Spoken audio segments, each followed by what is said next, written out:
आप सभी को नमस्कार। यूपी पुलिस कांस्टेबल भर्ती 2017 का जो 26 अक्टूबर 2018 को री एग्जाम हुआ था, उसकी 100 वाली शिफ्ट में मैथ के कुल 19 प्रश्न आए थे। उन 19 प्रश्नों में 10 प्रश्न हम आज सॉल्व करेंगे। बचे हुए 9 प्रश्न हैं, अगली वीडियो में सॉल्व करेंगे। तो चलिए देखते हैं 26 अक्टूबर 2018 के फर्स्ट शिफ्ट का फर्स्ट प्रश्न। प्रथम प्रश्न है, 800 रुपए को 10% की वार्षिक चक्रवृद्धि ब्याज दर पर निवेश किया जाता है, तो 2 वर्षों में अर्जित ब्याज की राशि कितनी होगी। आपको ब्याज पूछी है 2 वर्ष की चक्रवृद्धि और दर है वो 10% है। तो पहले तो हम ये पता करेंगे कि टोटल है परसेंटेज में 2 वर्ष में ब्याज कितना हो जाएगा, और उसके लिए फॉर्मूला है x plus Y plus X into Y upon 100। यहाँ x प्रथम वर्ष की दर है और y दूसरे वर्ष की दर है, और ये तो सेम वही x प्रथम वर्ष की दर और y दूसरे वर्ष की दर। लेकिन इस प्रश्न में है प्रथम वर्ष की दर भी है 10% है, दूसरे वर्ष की भी दर 10% है, तो हम 10-10 रखेंगे और 10 इंटू 10 अपॉन कितना हो जाएगा 100। जीरो से ये जीरो कैंसिल, तो इसे सॉल्व करने पर इसे सॉल्व करने पर कितना आ जाएगा 1% आ जाएगा। तो 10 और 10 20 और 1 21। अगर परसेंटेज में देखा जाए तो कुल 2 वर्षों में चक्रवृद्धि ब्याज कितना हो जाएगा 21% हो जाएगा। अब अगर हम रुपए में निकालेंगे तो ये मूलधन कितना है 800, और 800 का ही तो 21% मिलेगा, और 800 का 21% निकालेंगे तो गुणा कर देंगे, तो ये हो जाएगा 8 एकम 8 और 8 दूनी 16, 168 रुपए हो जाएगा। तो 2 वर्ष में 10% की दर से 800 रुपए पर कुल जो चक्रवृद्धि ब्याज होगा 168 रुपए होगा। तो प्रश्न नंबर 1 का जो उत्तर सही होगा वो ऑप्शन नंबर डी 168। समझ आया होगा। चलिए देखते हैं अगला प्रश्न, प्रश्न नंबर 2। प्रश्न नंबर 2 है वो अनुपात समानुपात का प्रश्न है। उसमें दे रखा है कि x अनुपात 9, यदि x अनुपात 9 समानुपात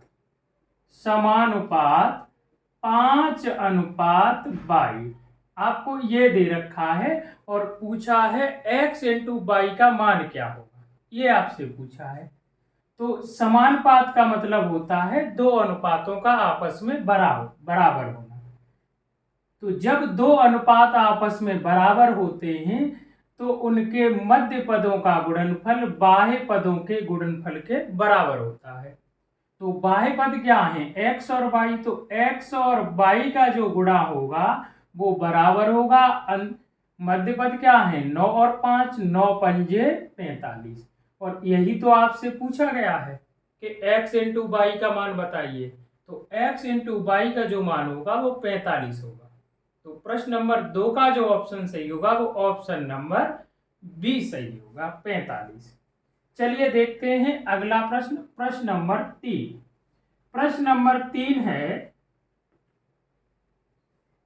एक सुबह बेदही अपने घर से कार्यालय साइकिल पर 15 किलोमीटर प्रति घंटा की गति से गई, लेकिन वह बहुत अधिक यात्रा के कारण वापसी में उसकी गति 10 किलोमीटर प्रति घंटा रही। 2 तरफा यात्रा के लिए औसत गति कितनी थी। तो जब कोई व्यक्ति है समान दूरी है एक चाल से जाए और अन्य चाल से है उसी दूरी को वापस आता है, या 2 समान दूरियों को अलग अलग चाल से तय करता है, तो उसकी जो औसत चाल का है फॉर्मूला होता है वो ये होता है, औसत चाल बराबर 2x by into 2x by बट्टे x प्लस वाई। x यहाँ आपका है पहली चाल है और y दूसरी चाल है, तो आप रख दो।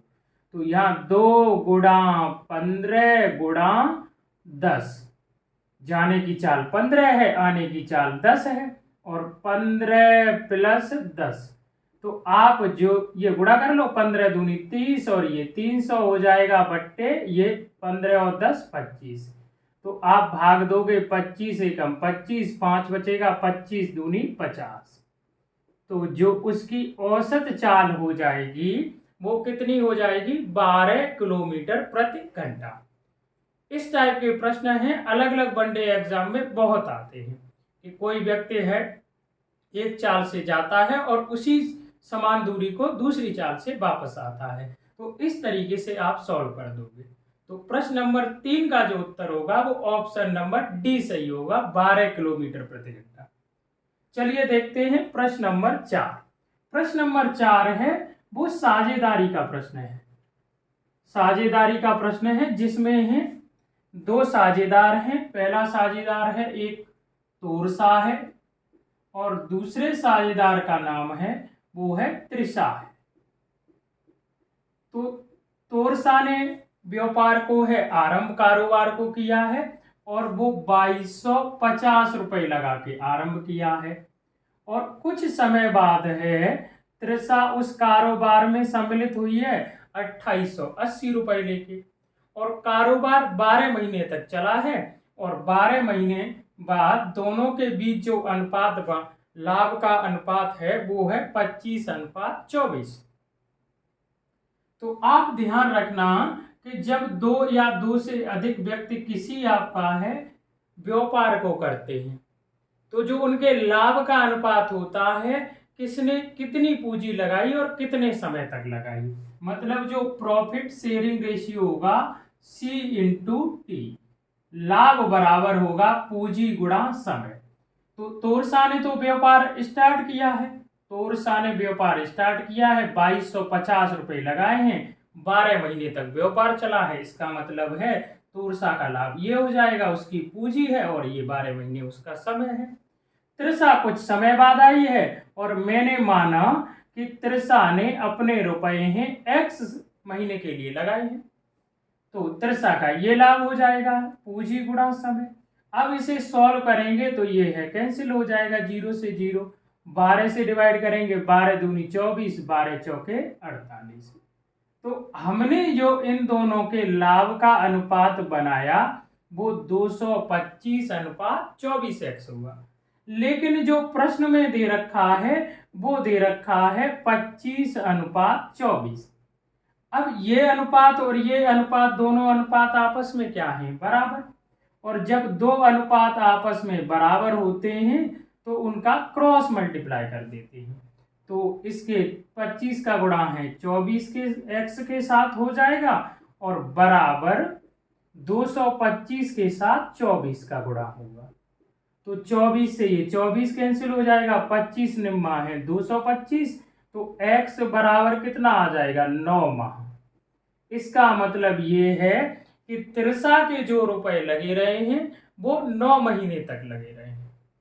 तो प्रश्न नंबर 4 का जो उत्तर होगा वो ऑप्शन नंबर सी सही होगा, 9 महीने।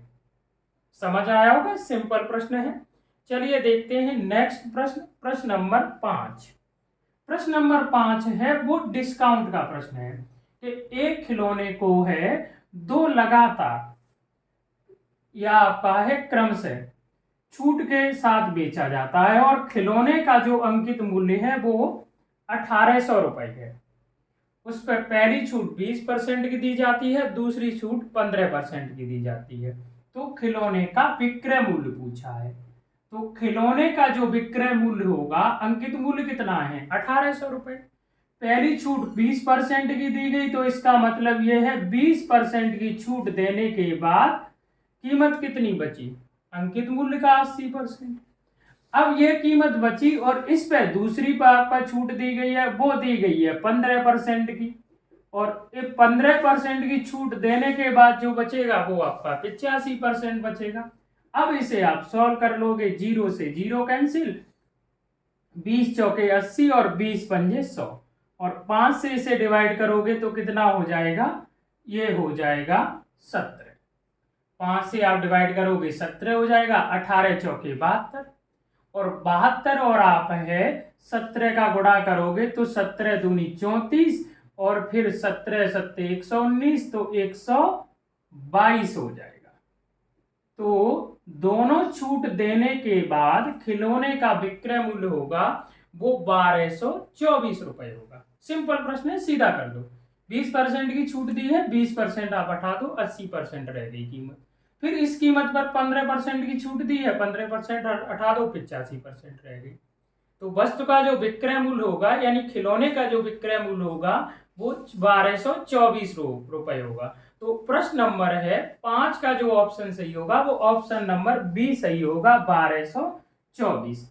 चलिए देखते हैं अगला प्रश्न, प्रश्न नंबर 6। प्रश्न नंबर 6 है 15% के लाभ और 9% की हानि के बीच का अंतर 1768 रुपए है। यहां जिसकी बात की जा रही है उस वस्तु की का लागत मूल्य कितना है। सीधा उसने कहा कि एक ही वस्तु को पहले 15% लाभ से बेचा जाता है, फिर 9% हानि से बेचा जाता है, और उन दोनों विक्रय मूल्य के बीच जो डिफरेंस है वो 768 रुपए है। तो मैंने मान लिया उस वस्तु की कीमत 100 रुपए है। अगर 100 रुपए की वस्तु है, 15% लाभ से बेची जाएगी, तो कितने में बेची जाएगी? 115 में। और इसी वस्तु को अगर 9% हानि से बेचोगे तो कितने में बेची जाएगी? 91 में। अब यहां देखा जाए तो ये आप बताना कितने का डिफरेंस है। यहां देखा जाए तो जो डिफरेंस है वो है 24 का।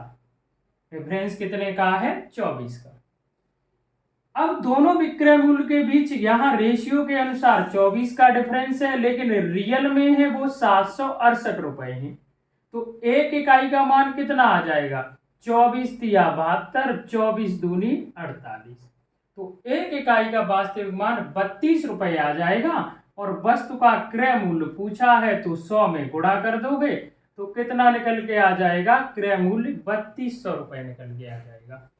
तो वस्तु का जो क्रय मूल्य है और जो आपका है लागत मूल्य है या क्रय मूल्य है वो है 3200 रुपए।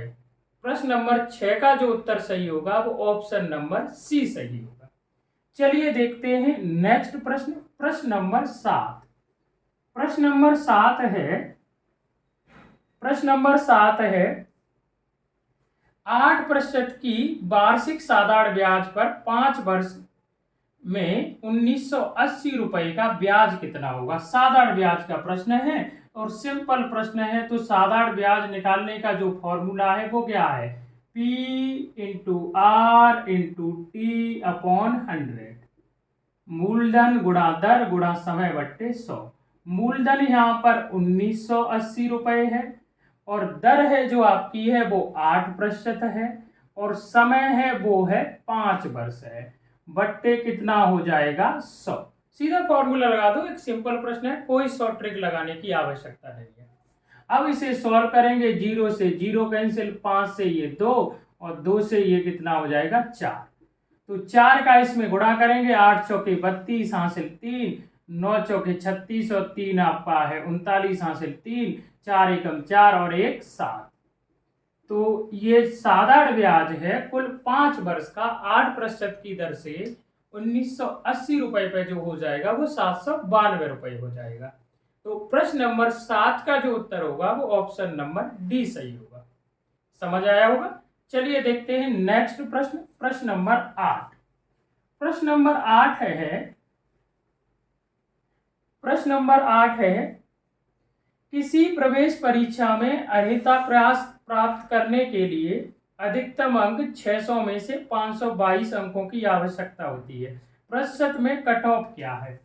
कट ऑफ यानी कि पास परसेंट बताना है, तो आप ये बताना टोटल परीक्षा के अंक कितने हैं? 600, और उसमें से लेके कितने आने हैं? 522। तो जब भी हमें कितने परसेंट पे पास होते हैं तो वो निकालने के लिए कुल कितने अंकों की परीक्षा है, अधिकतम अंक कितने हैं वो हर में रखेंगे, जितने अंक पास होने के लिए चाहिए वो अंश में रखेंगे, एक सरल भिन्न बन जाएगी, और इसे परसेंटेज में चेंज करने के लिए 100 का गुणा कर देंगे। तो 6 8 48 और ये बचेगा 4, वो 7 वो 4 बच जाएगा 42 हो जाएगा, 6 7 42। तो 87% पास होने के लिए नंबर चाहिए। तो प्रश्न नंबर 8 का जो उत्तर होगा वो ऑप्शन नंबर ए सही होगा, 87%। एक सरल प्रश्न था। चलिए देखते हैं प्रश्न नंबर 9। प्रश्न नंबर 9 है, यदि किसी संख्या 164 को 32:9 के अनुपात में विभाजित किया जाता है तो छोटे भाग का मान कितना होगा। ये 164 के दो भाग हैं। अगर मैं रेशियो के अकॉर्डिंग देखूं तो कुल संख्या कितनी है 41, और रियल में देखा जाए तो संख्या कितनी है 164।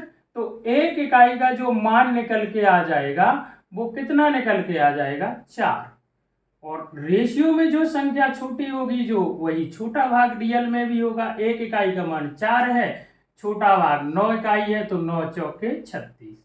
अगर आपसे बड़ा भाग पूछता तो आप 4 का गुणा 32 में कर देते तो ये निकल के आ जाता 128। तो आपसे छोटा भाग पूछा गया है, तो प्रश्न नंबर जो 9 का उत्तर होगा वो ऑप्शन नंबर बी सही होगा, 36। सिंपल से प्रश्न है। चलिए देखते हैं प्रश्न नंबर है 10। प्रश्न नंबर 10 है, चलिए देखते हैं प्रश्न नंबर 10। प्रश्न नंबर 10 है, नीचे दी गई संख्याओं में से कौन सी संख्या 24 से पूरी तरह विभाज्य करने योग्य है।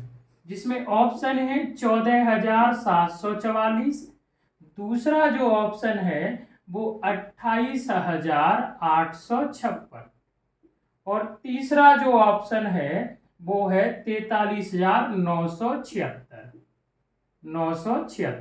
43,976, और चौथा जो ऑप्शन है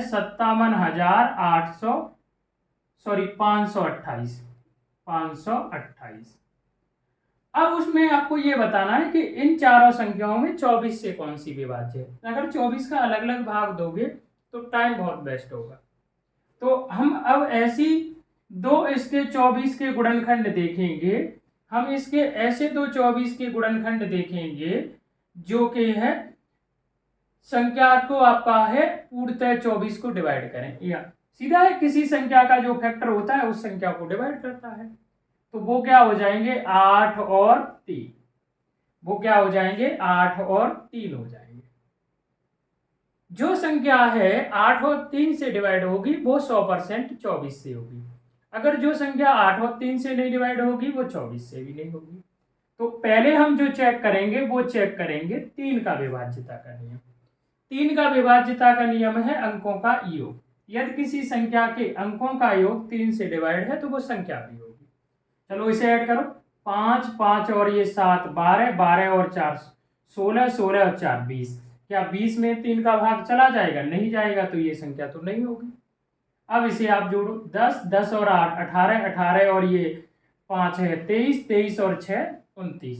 29 में क्या 3 का भाग जाएगा? नहीं जाएगा, ये भी नहीं है सही।